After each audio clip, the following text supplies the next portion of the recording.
நிதியமைச்சர் தலைமையில் கடன் நிர்வாக அலுவலகம் உடனடியாக அமைக்கப்படுகின்றது.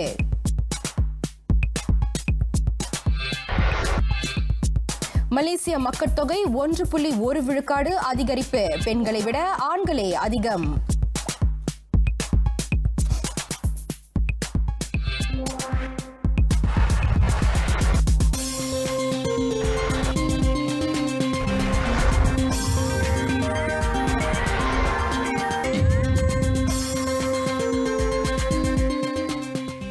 வணக்கம். ஆர்டிஎம் தமிழ் செய்தியுடன் நான் சூர்யா சம்பத். பிபிஹெச் கடன் நிர்வாக அலுவலகம் உடனடியாக அமைக்கப்பட உள்ளதாக நிதியமைச்சர் லிம் குவான் எங் தெரிவித்தார். நாட்டின் கடன் அளவை குறைக்கும் வியூகங்களை வரைவதோடு கடன் தொகையையும் அரசாங்கத்தின் பொறுப்புகளையும் சரிபார்த்து நிர்வகிப்பது, நடவடிக்கை திட்டத்தை அமல்படுத்துவது ஆகிய பணிகளை அந்த அலுவலகம் மேற்கொள்ளும் என அமைச்சர் சொன்னார். இவ்வாண்டுக்கான வரவு செலவு திட்டத்தை தாக்கல் செய்த போது இந்த கடன் நிர்வாக அலுவலகம் அமைக்கப்படும் என லிம் குவான் எங் அறிவித்திருந்தார். அந்த அலுவலகத்தை அமைப்பது தொடர்பான வியூகங்களும் செயல் திட்டமும் விரைவில் பிரதமர் டாக்டர் மகாதீர் முகமது தலைமையேற்றிருக்கும் நிதி கொள்கை செயற்குழுவிடம் தாக்கல் செய்யப்படும் என அவர் சொன்னார். கடன் நிர்வாக அலுவலகத்தை லிம் குவான் எங் வழிநடத்தவுள்ள வேளை அரசாங்க தலைமை செயலாளர் டத்தோஸ்ரீ டாக்டர் இஸ்மாயில் பக்கார், கருவூல தலைமை செயலாளர் Dato Ahmad Badri Mohamed Zahir, பொருளாதார விவகார அமைச்சின் தலைமை செயலாளர் Dato Saiful Anwar Lubai Hussein, Bank Negara ஆளுநர் Dato Nor Shamsiah Mohamed Yunus, PNB Permodalan National நிறுவனத்தின் தலைவர் Tan Sri doctor Zeti Akhtar Aziz ஆகியோர் அந்த அலுவலகத்தில் இடம்பெற்றிருப்பர். நாட்டின் கடன் அளவை கண்காணிப்பதோடு கூட்டரசு அரசாங்க சார்பு சிறப்பு நிறுவனங்கள் ஆகியவற்றை முழுமையாக மறுசீரமைக்கும் பரிந்துரைகளையும் இந்த கடன் நிர்வாக அலுவலகம் முன்வைக்கும். முறையான கடன் நிர்வாகம் இல்லாததால் அதிகமான வட்டியை செலுத்துவதை தவிர்க்க இது உதவும் என லிம் குவான் எங் நம்பிக்கை தெரிவித்தார்.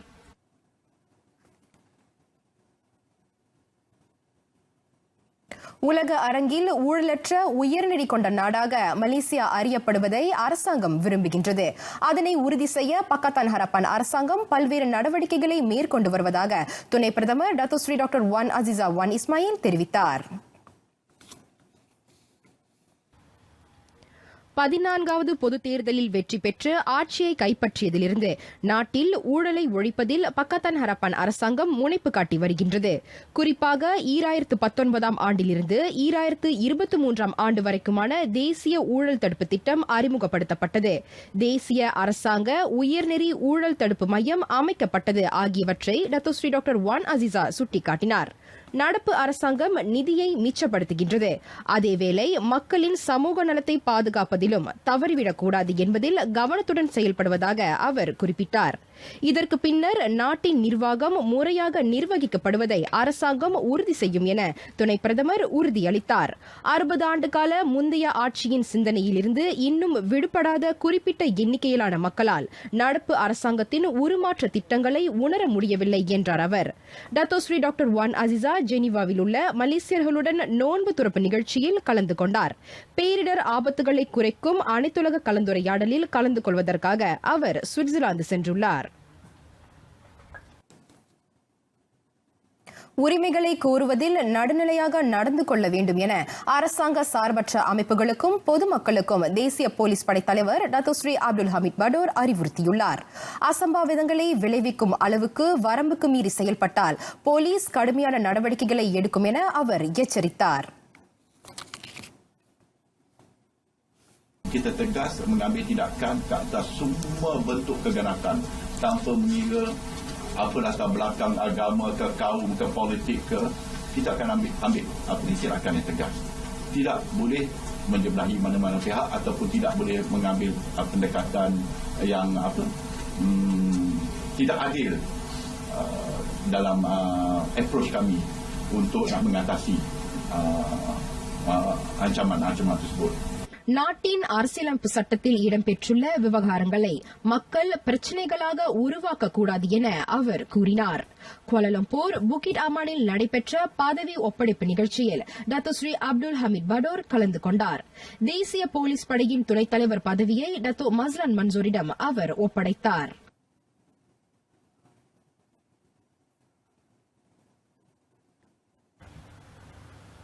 மற்றொரு நிலவரத்தில் 20 ஆண்டுகளுக்கு முன்னர் பணியில் இருக்கும்போது கொள்ளை சம்பவத்தில் ஈடுபட்டதாக குற்றம் சாட்டப்பட்ட முன்னாள் போலீஸ் அதிகாரி மட் அலி அமீர் பாட்ஷாவை போலீஸ் விளக்கமளிக்க அழைக்க உள்ளது. அந்த சம்பவம் நடந்து பல ஆண்டுகள் ஆகியிருந்தாலும் தாம் திறந்த மனதோடு விளக்கம் பெற உள்ளதாக டத்தோஸ்ரீ அப்துல் ஹமீத் படோர் தெரிவித்தார். 1997 ஆண்டு விசாரணையின்றி ஊரடங்கு சட்டத்தின் கீழ் அலி அமீர் பாட்ஷா கைது செய்யப்பட்டார்.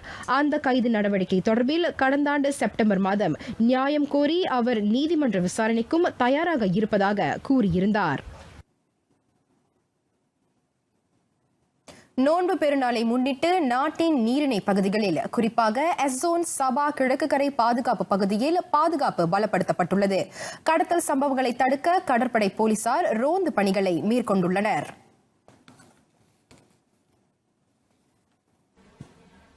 ஆட்கடத்தலையும் பொருட்கள் கடத்தப்படுவதையும் தடுக்க பாதுகாப்பு நடவடிக்கைகள் அதிகரிக்கப்பட்டுள்ளன. மேலும் அந்நிய நாட்டவர்கள் சட்டவிரோதமாக நாட்டிற்குள் நுழைவதையும் கண்காணிக்க முடியும் என புக்கிட் அமான் கடற்படை போலீஸ் பிரிவின் தலைவர் SAC முகமது யூசுப் மஹமட் கூறினார்.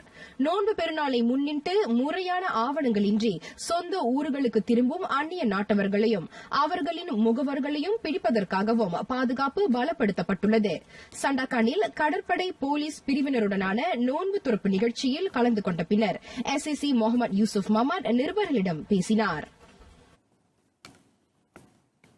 கில்லான் பள்ளத்தாக்கில் போலி அரசாங்க மருத்துவ விடுப்பு சான்றிதழ்களை விற்கும் கும்பலை டாங்வாங்கி போலீஸ் முறியடித்துள்ளது. கடந்த மே 9 பெண்மணி ஒருவர் உட்பட 4 நபர்களை போலீசார் கைது செய்தனர். கடந்த ஓராண்டு காலமாக அவர்கள் அக்குற்றச்செயலில் தீவிரமாக ஈடுபட்டுள்ளனர். கில்லான் பள்ளத்தாக்கில் போலீசார் மேற்கொண்ட சோதனை நடவடிக்கையில் இக்குற்றச்செயல் வெளிச்சத்துக்கு வந்தது. அச்சோதனை நடவடிக்கையில் 2 மருத்துவ விடுப்பு சான்றிதழ் புத்தகங்களும் 42 போலி அரசாங்க மருத்துவ விடுப்பு சான்றிதழ்களும் கைப்பற்றப்பட்டதாக டாங்வாங்கி மாவட்ட போலீஸ் தலைவர் ACP முகமது ஃபாஹ்மி விஸ்வநாதன் அப்துல்லா தெரிவித்தார். கைது செய்யப்பட்டவர்களிடம் மேற்கொள்ளப்பட்ட விசாரணையை தொடர்ந்து ரவாங்கிலும் அம்பாங் கம்புங் தாசிக் தபாகனிலும் சோதனை நடவடிக்கைகள் மேற்கொள்ளப்பட்டன. நெருங்கிய நண்பர்கள் மற்றும் வீச்சட் செயலின் வாயிலாக அவர்கள் வாடிக்கையாளர்களை பெற்று வந்துள்ளது விசாரணையில் கண்டறியப்பட்டுள்ளது. ஒரு போலி மருத்துவ விடுப்பு சான்றிதழ் 20 முதல் 25 ரிங்கிட் வரையிலும் புத்தகம் ஒன்று 400 ரிங்கிட் முதல் 450 ரிங்கிட் வரையிலும் விற்கப்பட்டுள்ளன. இம்மாதம் 13 தமிழ் செய்தியில் இடம்பெற்ற சொக்சோ சமூக பாதுகாப்பு அமைப்பு தொடர்பான செய்தியில் குலசேகரன் சுகாதார அமைச்சர் என தவறுதலாக குறிப்பிட்டதற்காக வருந்துகிறோம்.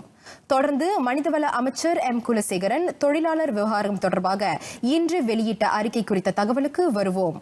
பகுதி திறன் பெற்ற ஊழியர்களை ஜப்பானுக்கு அனுப்பும் ஒத்துழைப்பு உடன்படிக்கை இன்னும் உறுதி செய்யப்படவில்லை என மனிதவள அமைச்சர் குலசேகரன் தெரிவித்தார்.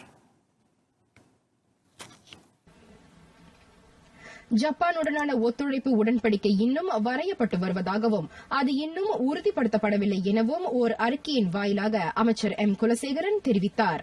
மலேசியர்கள் வெளிநாடுகளுக்கு சென்று நல்ல வேலை வாய்ப்புகளை பெறுவதை தடுக்கும் செயல் நியாயமற்றது.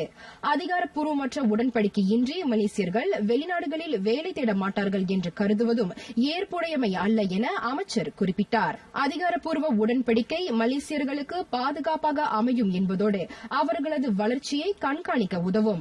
10 லட்சம் மலேசியர்கள் அயல் நாடுகளில் வேலை செய்வதாகவும் அவர்களில் 5 லட்சம் பேர் சிங்கப்பூரில் பணிபுரிவதாகவும் அமைச்சர் கூறினார். அதேவேளை ஜப்பானில் வேலை செய்யும் மலேசியர்களுக்கு நல்ல ஊதியம் கிடைப்பது மட்டுமின்றி திறன்கள் மற்றும் தொழில்நுட்பத்தில் கிடைக்கப்பெறும் அனுபவத்தை கொண்டு அவர்களால் மலேசியாவின் மேம்பாட்டுக்கு துணை புரிய முடியும் என அமைச்சர் மேலும் கூறினார். மலேசியாவின் இளம் பணியாளர்கள் ஜப்பானுக்கு சென்று வேலை செய்வதன் மூலம் அங்குள்ள உயர்ந்த வேலை பண்புகளை அவர்கள் கற்றுக்கொள்ள முடிகிறது. ஜப்பானில் வேலை செய்வதற்கான விதிமுறைகளை நிறைவு செய்வது அத்துணை எளிதல்ல. பணியாளர்கள் ஜப்பானிய அரசாங்கத்தின் மூலம் மதிப்பீடு செய்யப்படுவது மட்டுமின்றி அவர்கள் ஜப்பானிய மொழியையும் கற்றிருக்க வைத்திருக்க வேண்டும். மீண்டும் உயிர்ப்பிக்கப்பட்டிருக்கும் கிழக்கை நோக்கிய கொள்கைக்கு இது பல நன்மைகளை கொண்டுவரும் என அமைச்சர் குலசேகரன் தெரிவித்தார். பகுதி திறன் பெற்ற ஊழியர்களை ஜப்பானுக்கு அனுப்புவது தொடர்பில் ஒத்துழைப்பு உடன்படிக்கை கையெழுத்திடப்படும் என வெளியிடப்பட்டுள்ள தகவல் குறித்து பலவாறான கருத்துக்கள் கூறப்பட்டுள்ளன. அது தொடர்பில் அமைச்சர் அறிக்கையில் விளக்கமளித்துள்ளார். 4ஆம் கட்ட தொழிலியல் புரட்சியை நோக்கி நகர்ந்து கொண்டிருக்கிறோம் என்பதை விட நாம் அந்த மாற்றத்துக்கு மெல்ல உட்படுத்தப்பட்டிருக்கிறோம் என்பதே உண்மை. நமக்கு விருப்பம் இருக்கிறதோ இல்லையோ நாம் அந்த மாற்றத்துக்கு நம்மை தயார்படுத்திக் கொள்ள வேண்டும். இல்லையேல் பாதிப்பு நமக்குதான். இயந்திரமயமிக்க 4ஆம் கட்ட தொழிலியல் புரட்சியை எதிர்கொள்ள மலேசியர்களின் தொழில்நுட்ப திறன்களை மேம்படுத்த எடுக்கப்படும் நடவடிக்கைகள் குறித்த தகவலுடன் இன்றைய சிறப்பு கண்ணோட்டம். உள்ளன.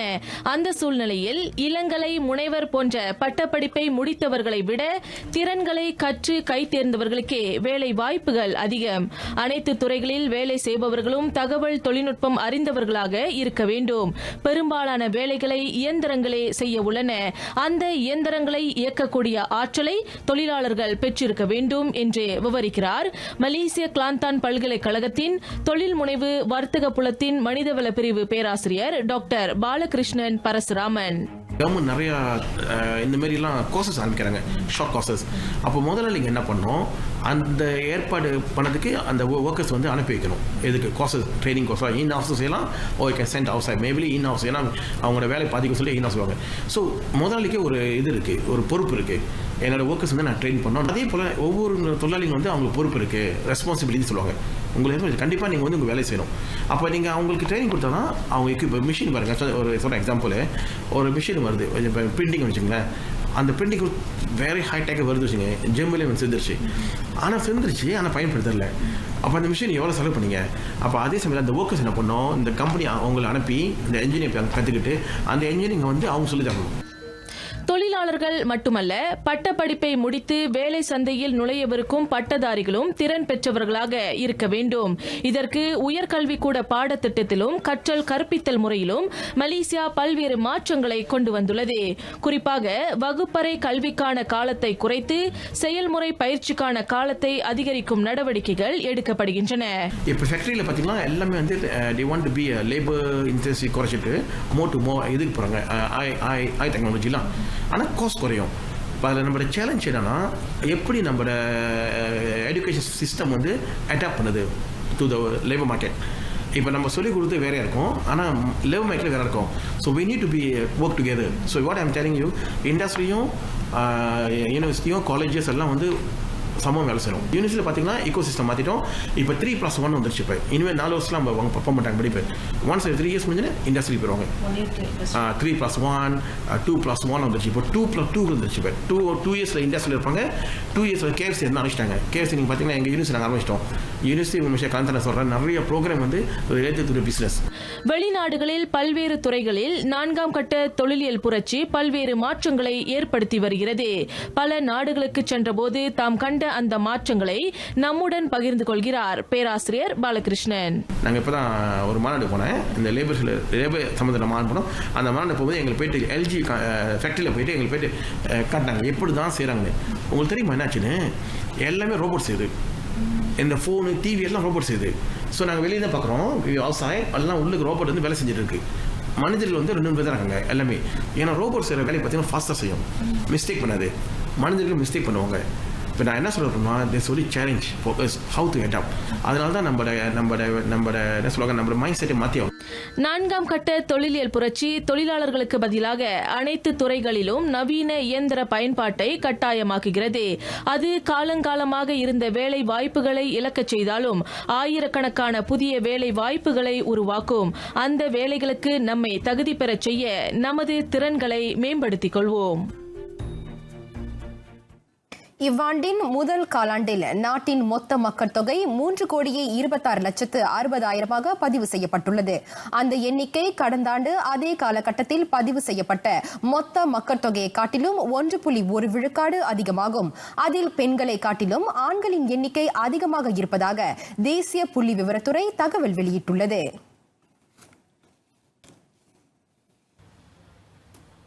ஆண்களின் எண்ணிக்கை 1,68,60,000 பேராக பதிவு செய்யப்பட்டுள்ளது. நாட்டில் 1,58,00,000 பெண்கள் உள்ளதாக தேசிய புள்ளி விவரத்துறையின் தலைவர் டாக்டர் முகமது உசீர் மஹிதீன் ஒரு அறிக்கையின் வாயிலாக தெரிவித்தார். அந்த எண்ணிக்கை 107 ஆண்களுக்கு 100 பெண்கள் என்ற விகித அடிப்படையில் இருப்பதையும் அவர் சுட்டிக்காட்டினார். நாட்டின் மொத்த மக்கள் தொகையில் 2,93,10,000 பேர் மலேசிய குடியுரிமை பெற்றவர்கள். எஞ்சிய 33,50,000 பேர் குடியுரிமை பெறாதவர்கள் என Datuk Seri doctor Mohamad Uzir Mahidin தெரிவித்தார். அதிக மக்கள் தொகையை கொண்ட மாநிலமாக ஸ்லாங்கூரும் மிக குறைவான மக்கள் தொகையை கொண்ட பகுதியாக புத்ராஜயாவும் அமைந்துள்ளன. அதே சமயம் நாட்டிலுள்ள முதியவர்களின் எண்ணிக்கை 20,70,000 21,70,000 அதிகரித்துள்ளது. அது மலேசியா அதிகமான மூத்த குடிமக்களை கொண்ட நாடாக உருமாறி வருவதை காட்டுவதாகவும் Dato' Sri doctor Mohamad Uzir Mahidin தெரிவித்தார்.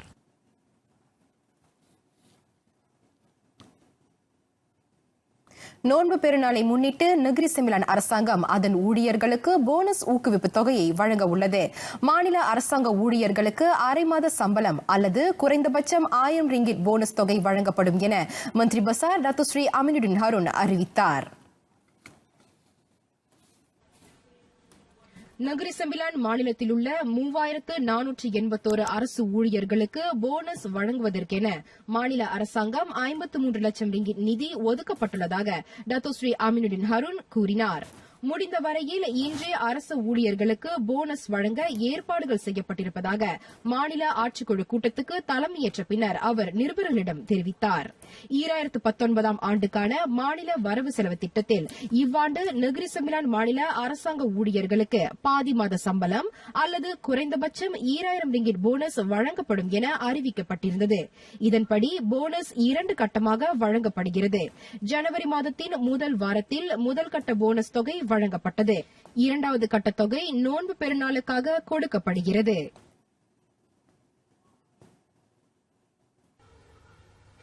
ஆட்டம் தொடங்கிய 20வது நிமிடத்தில் ஜேடிடி அணியின் தலைவர் ஹரிஸ் ஹருன் தமது அணிக்காக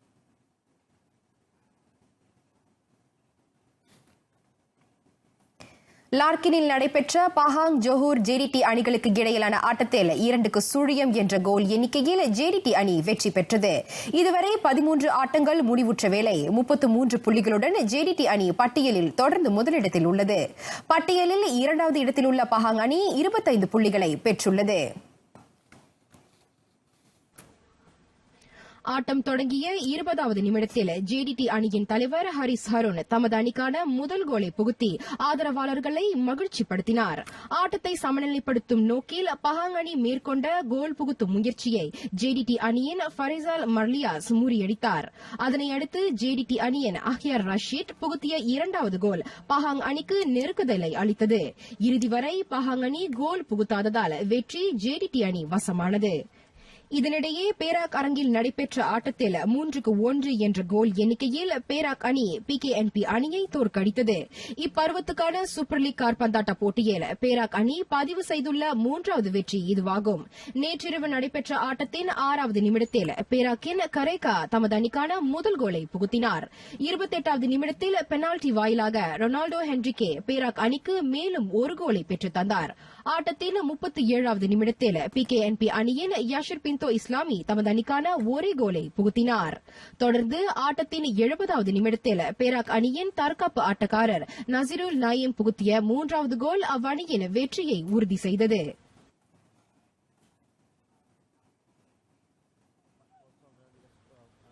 குவாலா தெரங்கானு சுல்தான் இஸ்மாயில் நசருடின் ஷா அரங்கில் நடைபெற்ற ஆட்டத்தில் பிஜேசிடி அணி 5-3 கோல் எண்ணிக்கையில் திரங்கானு அணியை வென்றது. திரங்கானு அணி முற்பாதி ஆட்டத்தில் 3-0 என்ற கோல் எண்ணிக்கையில் முன்னணி வகித்தது. திரங்கானு அணிக்கான முதல் கோலை இறக்குமதி ஆட்டக்காரரான செச்சே கிப்ரே ஆட்டத்தின் 11வது நிமிடத்தில் புகுத்தினார். ஆட்டத்தின் 17வது நிமிடத்தில் முகமது நபில் நட்பி திரங்கானு அணிக்கான 2வது கோலை புகுத்திய வேளை 1 நிமிடம் கழித்து அஷாரி சம்சுடின் 3வது கோலை அடித்தார். ஆனாலும் பிற்பாதி ஆட்டத்தில் பிஜேசிடி அணி அபார ஆட்டத்தை வெளிப்படுத்தி 5 கோல்களை அடித்து வெற்றி பெற்றது. ஆட்டத்தின் 48வது நிமிடத்தில் பிஜேசிடி அணியின் இறக்குமதி ஆட்டக்காரர் அராஜோ டிமேலோ பெட்டிஸ்டா அவ்வணிக்கான முதல் கோலை புகுத்தினார். ஆட்டத்தின் 56வது 57வது நிமிடங்களில் முறையே பெட்ரோ ஹென்ரிகேயும் வாஷிங்டன் டோஸ் சண்டோஸும் 2வது 3வது கோல்களை அடித்தனர். பிஜேசிடி அணிக்கான 4வது 5வது கோல்களை முறையே முகமது ஜாமிர் ரம்லியும் பெட்ரோ ஹென்ரிகேயும் பெற்றுத் தந்தனர்.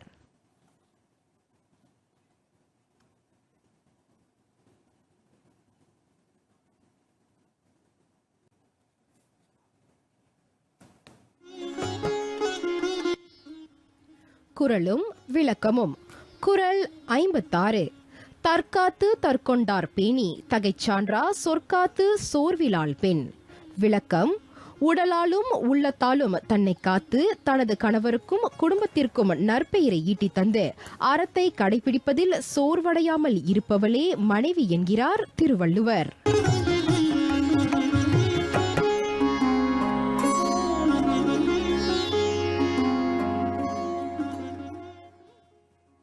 இத்துடன் இன்றைய நமது செய்தி அறிக்கை நிறைவு பெறுகிறது. விடைபெறுகிறேன். வணக்கம். சயாங்கி மலேசியாக்கு.